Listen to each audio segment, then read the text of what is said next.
நெல்லை மாவட்டம் பாலாமடையில் பூட்டிய வீட்டிற்குள் புகுந்த கொள்ளையன் பீரோவில் இருந்த பணத்தை திருடிவிட்டு தனது சொந்த வீடு போல குளியல் அறையில் குளித்து உடைமாற்றி சென்ற சிசிடிவி காட்சிகள் வெளியாகியுள்ளது.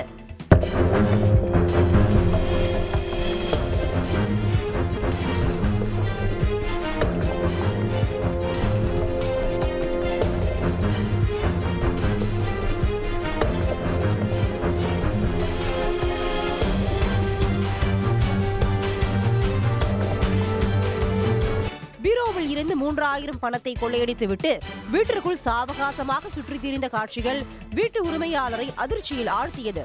சிசிடிவி காட்சிகளை கொண்டு அதே பகுதியை சேர்ந்த சதீஷ் என்ற இளைஞரை போலீசார் கைது செய்தனர்.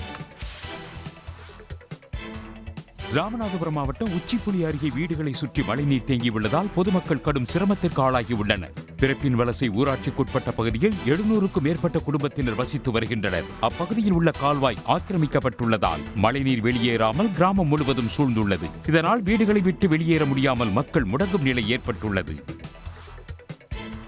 குமரி மாவட்டம் அருமனையில் மத நல்லிணக்கத்தை வலியுறுத்தும் விதமாக 2 ஏழை பெண்களுக்கு கிறிஸ்தவ பொதுநல அமைப்பு ஒன்று திருமணம் நடத்தி வைத்துள்ளது. இருவருக்கும் அவர்களது மத நம்பிக்கையின்படி நடத்தி வைக்கப்பட்ட திருமண விழாவில் விளவங்கோடு சட்டமன்ற உறுப்பினர் தாரகை கத்பட் மற்றும் பலர் திரளாக கலந்து கொண்டு மணமக்களை வாழ்த்தினர்.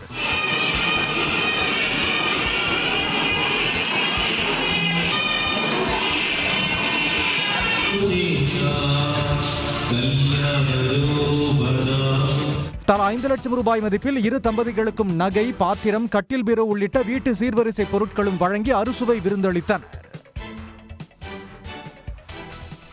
விருதுநகர் மாவட்டம் சாத்தூர் அருகே ஊரணியில் கொட்டப்படும் பட்டாசு கழிவுகளால் தண்ணீர் மாசடைவதாக புகார் எழுந்துள்ளது. முத்துசாமிபுரத்தில் இருந்து ராமுதேவன்பட்டி செல்லும் சாலையில் உள்ள ஊரணி மூலம் கால்நடைகள் மற்றும் விவசாயிகள் பயனடைந்து வருகின்றனர். இந்நிலையில் அதில் பட்டாசு கழிவுகள் கொட்டுவதை தடுத்து விவசாயிகளையும் கால்நடைகளையும் பாதுகாக்க அதிகாரிகள் நடவடிக்கை எடுக்க வேண்டும் என சமூக ஆர்வலர்கள் கோரிக்கை விடுத்துள்ளனர்.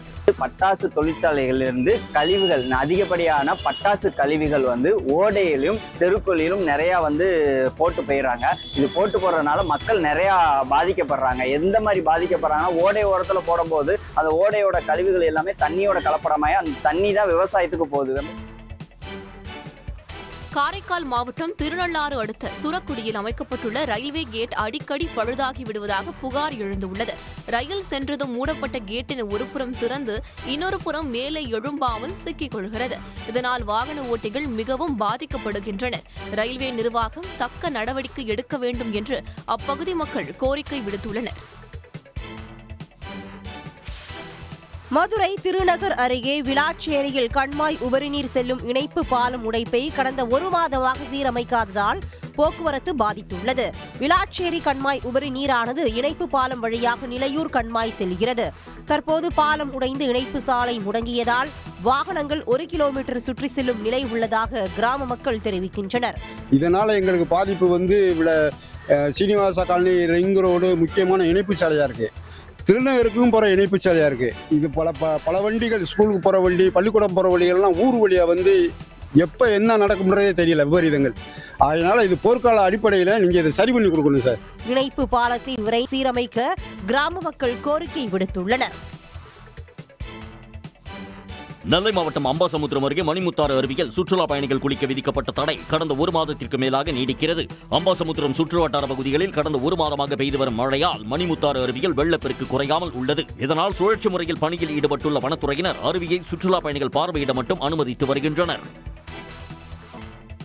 பிராலிமலை தெப்பகுளம் அருகே பாழடைந்த நிலையில் உள்ள பொதுப்பணித்துறை கட்டிடத்தை அகற்றிவிட்டு பூங்கா அமைக்க வேண்டும் என பொதுமக்கள் கோரிக்கை விடுத்துள்ளனர். கடந்த 10 ஆண்டுகளுக்கு மேல் பயன்பாடின்றி பாழடைந்த கட்டிடத்தை சுற்றி புதர் சூழ்ந்துள்ளதாகவும் பாம்பு மற்றும் விஷப்பூச்சிகளால் பொதுமக்கள் பாதிக்கப்படுவதாகவும் கூறுகின்றனர். மோஸ்ட்லி இந்த சின்ன குழந்தைங்க எல்லாம் வருது, இந்த ஃபுல்லா முள் பொதுல மண்டி கிட்டத்தட்ட பச்சை பராமரிக்க வச்சிருக்காங்க. இதை கொஞ்சம் இதை கவர்மெண்ட் கிளீன் பண்ணி இது ஒரு நடைபாதையோ இல்ல பூங்கா மாதிரியோ இல்ல கவர்மெண்ட் பில்டிங்கோ தான் கொஞ்சம் நல்லா இருக்கும். அது ரொம்ப வருஷம் பண்ணாம இருக்காங்க. அது கொஞ்சம் கவர்மெண்ட் அதுக்கு உரிய நடவடிக்கை எடுக்கணும். புதர் நிறைந்துள்ள இடத்தை முதலில் தூய்மைப்படுத்த வேண்டும் என்றும் கோரிக்கை விடுத்துள்ளனர்.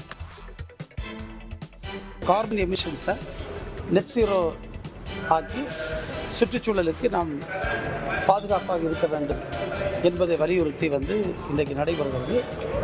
நம்முடைய இந்திய அரசை பொறுத்தவரையும் 2070 நெட் ஜீரோ டார்கெட் நம்ம வச்சுருக்கோம். தமிழ்நாடு அரசை பொறுத்தவரையில் அதற்கு முன்னதாகவே அதை சாதிக்க வேண்டும் என்று பல்வேறு முயற்சிகளை நாம் எடுத்து வருகின்றோம். டிட்வா புயலால் பாதிக்கப்பட்ட விவசாயிகளுக்கு நிவாரணம் வழங்க கோரி மயிலாடுதுறையில் இந்திய கம்யூனிஸ்ட் கட்சியினர் ஆர்ப்பாட்டத்தில் ஈடுபட்டனர். மாவட்ட ஆட்சியர் அலுவலகம் ஒன்று நடந்த ஆர்ப்பாட்டத்தில் ஏக்கர் ஒன்றுக்கு 35,000 ரூபாய் வழங்க வேண்டும், பயிர் பாதிப்பு கணக்கெடுப்பில் டிஜிட்டல் செயலி முறையை கைவிட வேண்டும் என்பது உள்ளிட்ட பல்வேறு கோரிக்கைகள் வலியுறுத்தப்பட்டன.